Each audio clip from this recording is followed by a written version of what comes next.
1장 부의 미래 어디로 향하는가? 디지털 경제의 장애물을 뛰어넘다. 비트코인 이중지불 문제를 해결하다.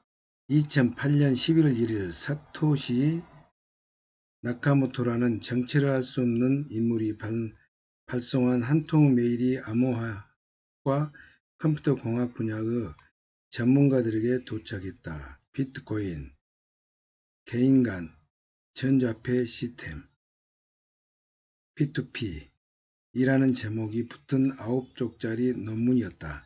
사토시 나카모토는 디지털 세계에서 중간 관리자 없이 전송을 할 수 있으며 동시에 이중지불 문제를 해결한 화폐 시스템을 만들었다고 주장했다. 그것이 사실이라면 금융기관의 엄격한 관리 아래 유통하는 온라인 화폐는 전혀 다른 화폐, 순수한 의미의 디지털 자산이 등장했다는 뜻이었다. 2009년 1월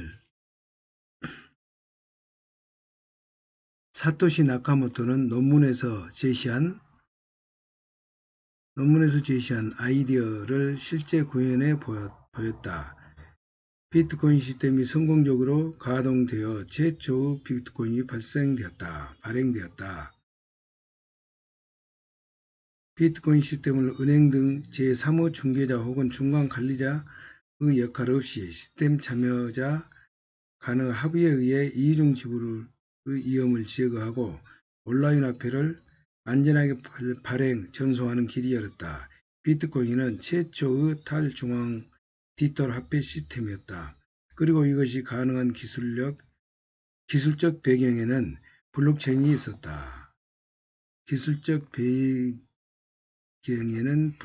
있었다.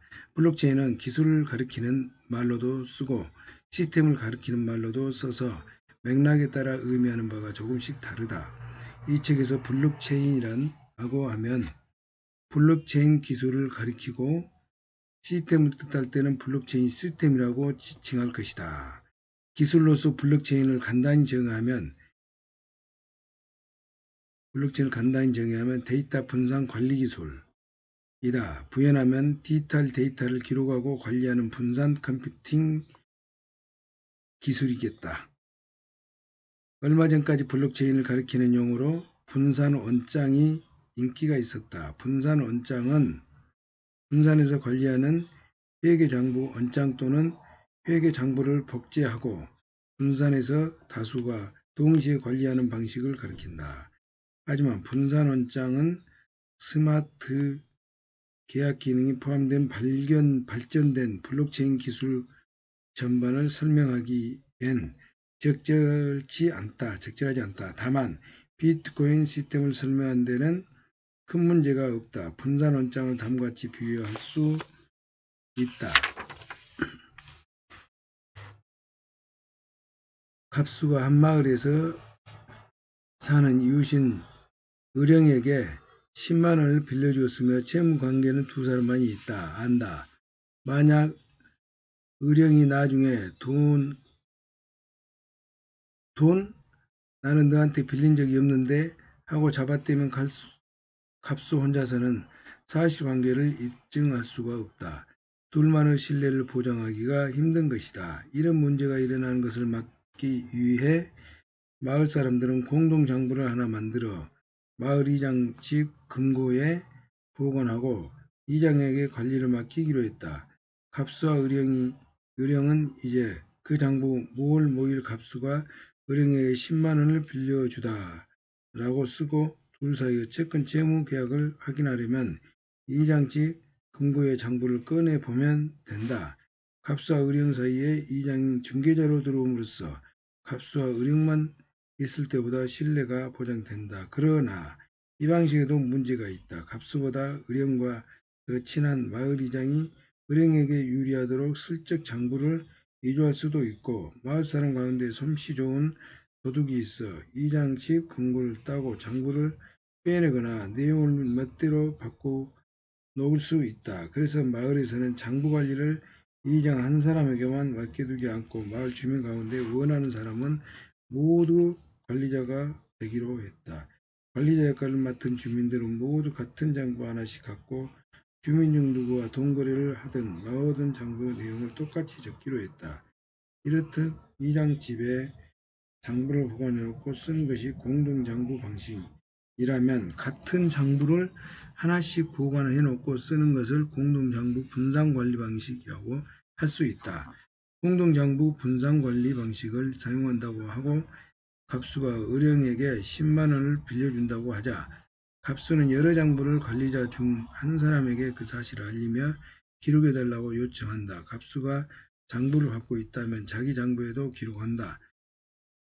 어느 경우 장부에 정보를 획득한 사람은 그 정보를 장부를 가지고 있는 모든 마을 사람들에게 알려야 한다. 정보를 접한 사람은 또 다른 장부 관리자에게 알리고 그래서 갑수가 의령에게 10만 원을 빌려주다라는 내용이 마을 모든 장부에 똑같이 적히고 서로 대조하여 모든 기록이 동일하다는 것이 확인되어야 이 과정이 끝난다. 만약 의령이 장부 내용을 정반대로 가령 의령이 갑수에게 10만 원을 빌려주다로 변조하려 한다면 마을에 있는 모든 장부 모조리 위조해야 한다. 이것이 거의 불가능한 것이기에 장부 위조 위험은 크게 줄었다. 이처럼 거래 내용을 동일한 장부 원장 여러 개로 분산시켜 기록하고 관리하는 단일 관리자에게 권한을 모두 맡기는 것에 따른 불안도 해소하고 기록 진실도 확보할 수 있다. 이런 비유는 실제 블록체인 시스템의 운영과 똑같지는 않지만 데이터 분산 관리 기술이라는 블록체인의 본질을 보여준다. 사토시 나카모토는 장부 중앙은행을 중심에 둔 중앙집중형 화폐 시스템과는 달리 시스템 참여자들이 각각 독립적인 관리자가 되는 탈중앙 디지털 화폐 시스템을 만들었다. 그리고 이 시스템을 성공적으로 가동되는 것을 보자. 대안적 화폐 시스템에 대한 사회적 상승력에 불이 붙었다. 비트코인이 일으킨 활기 속에 조금씩 다양한 디지털 화폐들이 등장했다. 이 디지털 화폐들은 가상화폐, 가상통화 등의 이름을 얻다가 암호화폐라고 부르기 시작했다. 암호화폐는 2016년부터 2017년 전성시대를 맞았다. 새로운 암호화폐에 대해 투자금으로 모으는 ICO, 인터코인,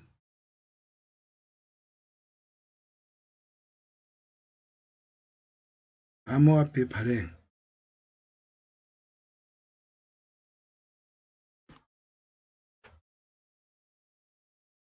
새로운 암호화폐에 대해 투자금을 모으는 IOC,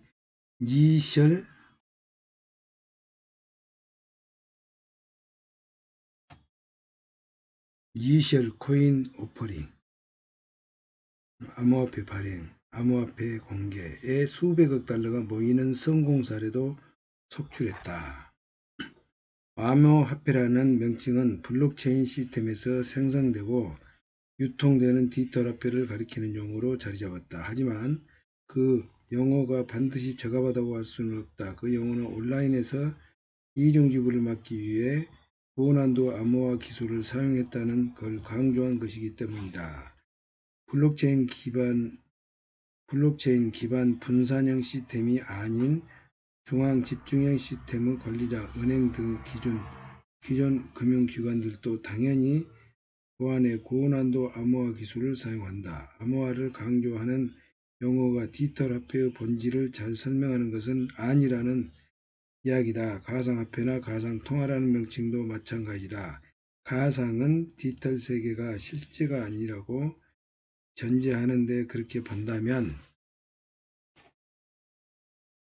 은행을 중개자로 하여 이루어지는 온라인 송금 거래도 다 가상이고 실제가 아니라고 해야 한다. 하지만 은행 계좌의 숫자가 디지털 형태로 하고 있다고 실제가 아니라고 할 수 있는가?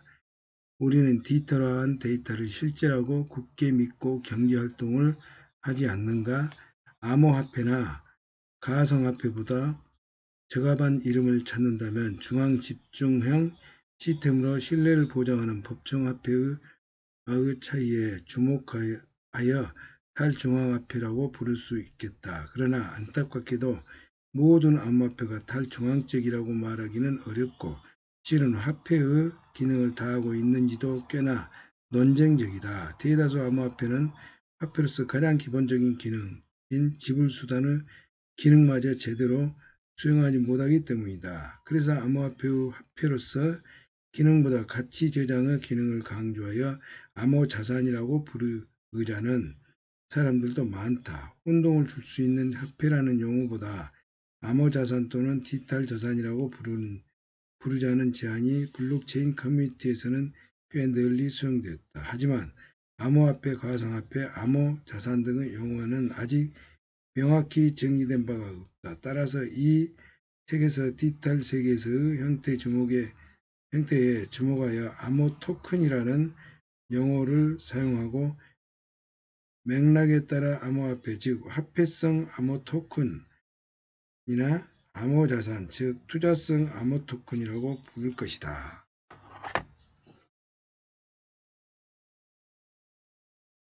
암호화폐, 스마트 계약 플랫폼을 진화하다. 2018년 스웨덴에서는 부동산 등기 이전을 블록체인 시스템으로 단 몇 초 만에 완료하는 시범 사업에 성공했다. 이전까지 부동산 등기 이전은 공인된 부동산 중개업자의 중개하에 수많은 서류를 작성하고 계약금을 치르고 서류가 손으로 전달되고 잔금을 치르고 마지막으로 열쇠나 키번호가 전달되는 기나긴 과정을 거쳐야 했다.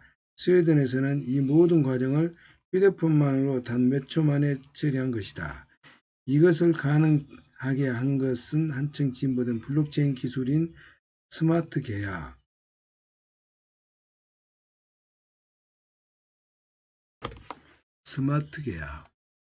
스마트 컨트랙트를 이용했기 때문이다. 스마트 계약이란 무엇인가? 스마트 계약 이전 비트코인은 온라인에서 탈중앙 화폐 시스템이 가능하다는 것을 보여주었다. 그런데 비트코인을 돈이라고만 여기는 것은 너무 협소하게 이해하는 것이다. 비트코인은 블록체인에 기반하여 다수 컴퓨터를 지급 결제를 검증하는 분산 컴퓨팅 시스템이다. 그런데 기존의 분산 컴퓨팅 중앙 관리 역할을 하는 메인 컴퓨터의 운영 지하의 여러 컴퓨터의 연산 저장 능력만 빌려다 활용하는 데 비해 비트코인 시스템은 중앙 관리자 없이 모든 참여자가 동등한 권한을 가지고 화불제로 운영되는 탈중앙 컴퓨팅이다. 비트코인은 독자적 화폐로 지급 결제를 실행하는 최초 온라인 탈중앙 컴퓨팅인 것이다. 그러나 비트코인 시스템은 다수 관리자들, 즉 컴퓨터들이 거래를 검증하느라 거래 속도가 한심할 정도로 느리다는 약점을 갖고 있다. 비트코인 시스템에서는 지급 결제 내역을 기록한 블록 하나가 생성되는데 10분을 기다려야 한다. 게다가 적어도 6개의 블록이 이어져야 기록의 불변성이 확정되기 때문에 거래 청산을 위해서는 길면 1시간 이상을 대기해야 한다. 탈중앙화는 철학이 아무리 매력적이더라도 효율성 면에서 중앙 집중형 금융 시스템 대신 비트코인 시스템을 사용해야 할 동기가 크지 않는 것이다. 그러나 탈중앙 화폐 시스템의 가능성을 크게 도약시키는 혁신이 등장했다. 그것이 바로 스마트 계약이다. 그러나 탈중앙 화폐 시스템의 가능성을 크게 도약시키는 혁신이 등장했다. 그것이 바로 스마트 계약이다. 스마트 계약은 거래를 온라인에서 자동화하는 기술이다.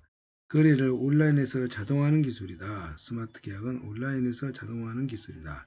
어차피 블록체인 시스템이 일종 컴퓨터라고 한다면 전자화폐의 지급 결제 프로그램만 돌려야 할 이유는 없다. 거래 프로그램도 돌릴 수 있는 것이다. 지급 결제와 거래는 비슷한 말 같지만 다르다. 지급 결제는 거래의 일부이다. 길적 어려움만 해결한다면 말이다. 존이 메리에게 2만 원을 지불하고 피자 한 판을 사기로 했다. 하자. 존이 먼저 메리에게 2만원 송금하면 메리가 피자 한 판을 존의 집으로 발송하거나 메리가 피자 한 판을 발송하면 존이 2만원을 메리 계좌로 송금한다고 해보자. 여기서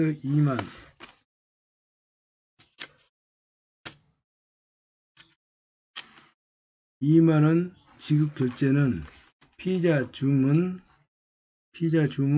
결제 배송 과정의 일부이다. 존과 메리 사이에 벌어진 일은 존의 돈과 메리의 제품 또는 서비스를 맞바꾸겠다는 계약이 체결된 것으로 이해할 수 있다. 이 계약은 실행되어야 하고 최종적으로 청산되어야 한다. 계약의 청산이란 각자 원하는 것을 갖게 되어 더 이상 계약상 요구할 것이 남아있지 않는 상태이다.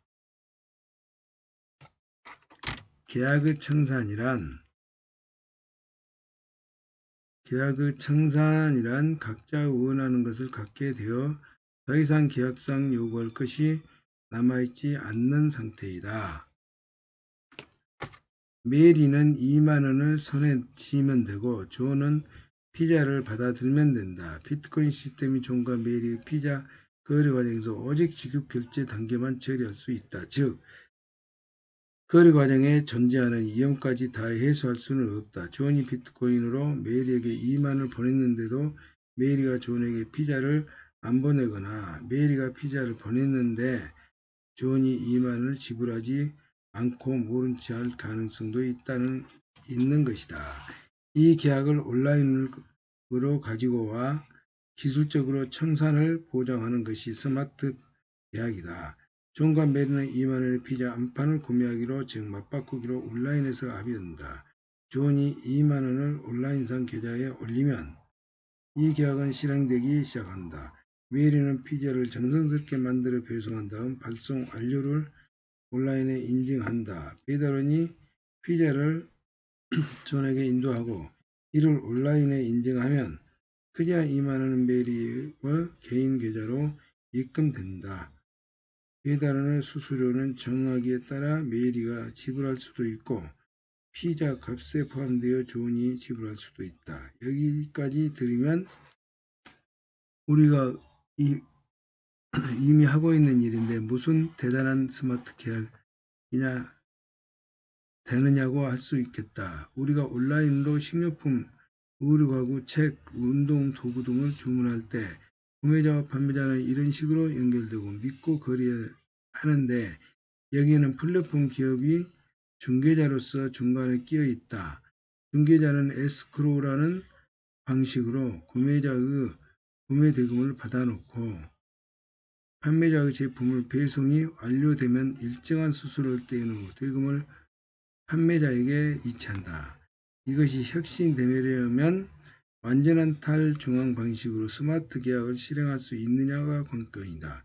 탈중앙 스마트 계약이 이루어진다면 아마존이나 알라딘 또는 G마켓 등 온라인 중개자를 두지 않고 거래가 가능해지면서 수수료가 크게 낮아진다.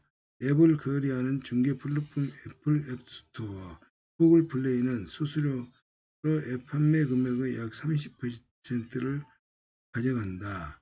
아마존은 판매가 15%, 수수료를 떼어간다.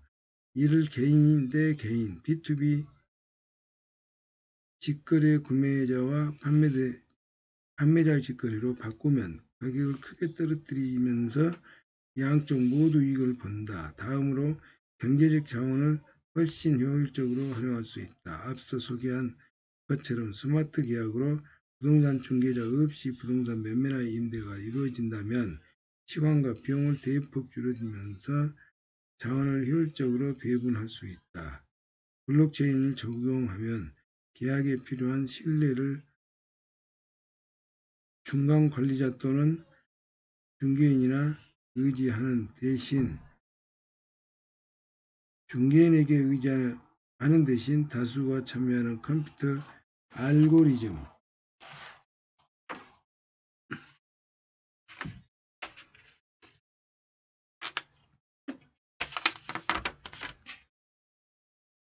알고리즘을 통해 해결할 수 있다. 스마트 계약의 개념은 1994년 이익제보가 처음으로 제시했으나 당시에는 이를 가능하게 하는 기술이 부족했다. 블록체인 기반 탈중앙 컴퓨팅으로 스마트 계약을 구현하면 사람의 개입이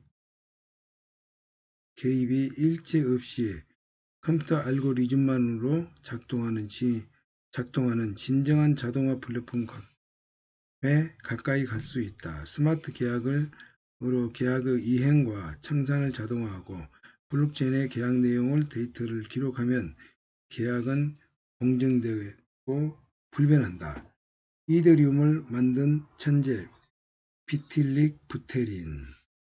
자, 비트코인 선보인 탈중앙 지급결제 컴퓨팅을 탈중앙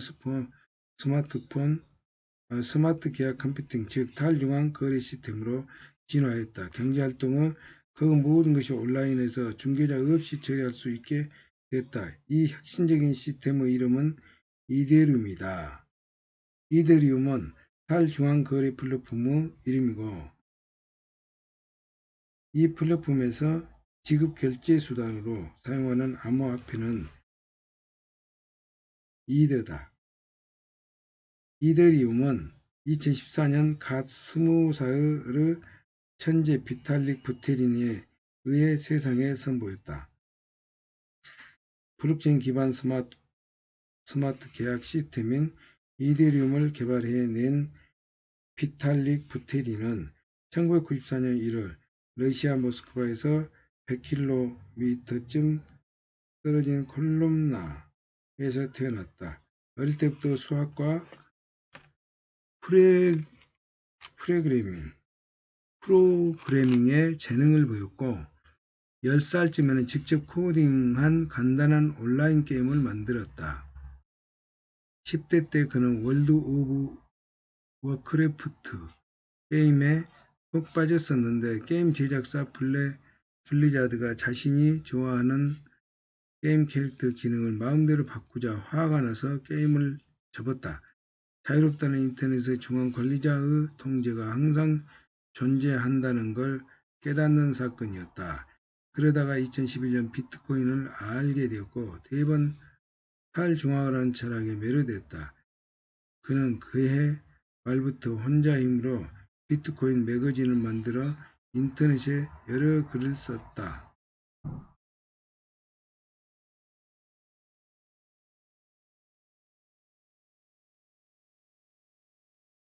비탈릭 부테린은 비트코인의 철학을 계승하면서도 동시에 과감한 질문을 던졌다. 비트코인 기반이 되는 블록체인에 금전거래만 기록할 이유가 있을까? 그 어떤 프로그램 코드라도 올릴 수 있지 않을까? 이조 변경할 수 없는 프로그램 코드를 올려두고 프로그램 실행에 대한 신뢰를 바탕으로 블록체인 네트워크 참여자들이 무엇이든 주고받을 수 있게 한다면 이것이 비탈릭 부테린이 제시한 스마트 계약의 개념이다. 비탈릭 부테린은 블록체인을 스마트 계약과 결합시킴으로써 블록체인 기술을 1세대인 비트코인을 넘어 2세대로 전환시켰다. 진화된 2세대 기술을 구현한 블록체인 플랫폼이 바로 이더리움인 것이다. 휴대폰으로 비유하면 통화 후 문자 메시지 기능 위주의 폴더폰이 비트코인 시스템이라면 앱을 설치해 원하는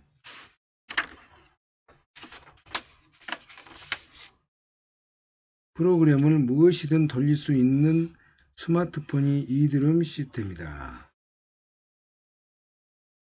탈중앙화폐 시스템 새로운 디지털 경제를 열다. 이더리움을 소개한 백서는 많은 수정과 검증 과정을 거친 끝에 2013년 말에 등장했다. 이더리움의 실제는 2014년 1월 미국 플로리다주 마이애미에서 열린 북미 비트코인 컨퍼런스에서 드러났다. 이더리움 네트워크는 각종 IOC 때 필요한 토큰의 발행을 가능하게 한다. 많은 ICO가 프로젝트 개발자들이 투자자들에게 이득을 송금받고 그 대가로 자기네 프로젝트의 토큰을 지불하는 하는 방식으로 진행되었다. 스마트 계약을 사용해서 언제까지 얼마의 이들을 보내온 사람에게 얼마의 토큰을 자동적으로 송금한다는 계약의 내용을 기입하는 것이 간편하기 때문이다. 그러다 보니 이더리움은 비트코인과 함께 암호화폐 경제에서 기축통화와 같은 성격을 갖게 되었다. 이더리움 네트워크는 화폐 거래를 넘어 스마트 계약에 기반한다. 다양한 활동이 펼쳐지는 새로운 플랫폼을 지향했다. 이더리움은 이런 플랫폼에서 참여자들은 자신의 암호화폐를 쉽게 만들 수 있다. 많은 암호화폐 회사들이 이더리움 플랫폼에 들어오는 이유다. 이더리움과 스마트 계약을 등장으로 블록체인 기반의 암호화폐 시스템의 일대 도약을 이뤘다. 즉 화폐만이 아닌 모든 자산과 자산 거래를 자동화시킬 수 있는 혁신적인 가능성이 열린 것이다. 탈중앙 디지털 화폐 시스템 그리고 탈중앙 거래 플랫폼의 등장으로 디지털 화폐의 부는 새로운 국면을 맞고 있다. 중앙 관리자의 통제하에 존재하는 디지털 경제의 초기 단계를 넘어서 디지털 자산의 혁명이 벌어지고 있다. 디지털 자산 혁명은 디지털 경제를 중앙 관리자의 통제로부터 해방시켜 진정한 글로벌 경제로 발전시킬 것이다. 또한 자산과 서비스 디지털화를 촉발해 디지털 경제를 이상적인 수준으로 진화시킬 수 있다. 무엇보다 디지털 자산 혁명은 이전까지 부주체라고 할 수 있는 부동산의 소유자, 금융기관, 대기업,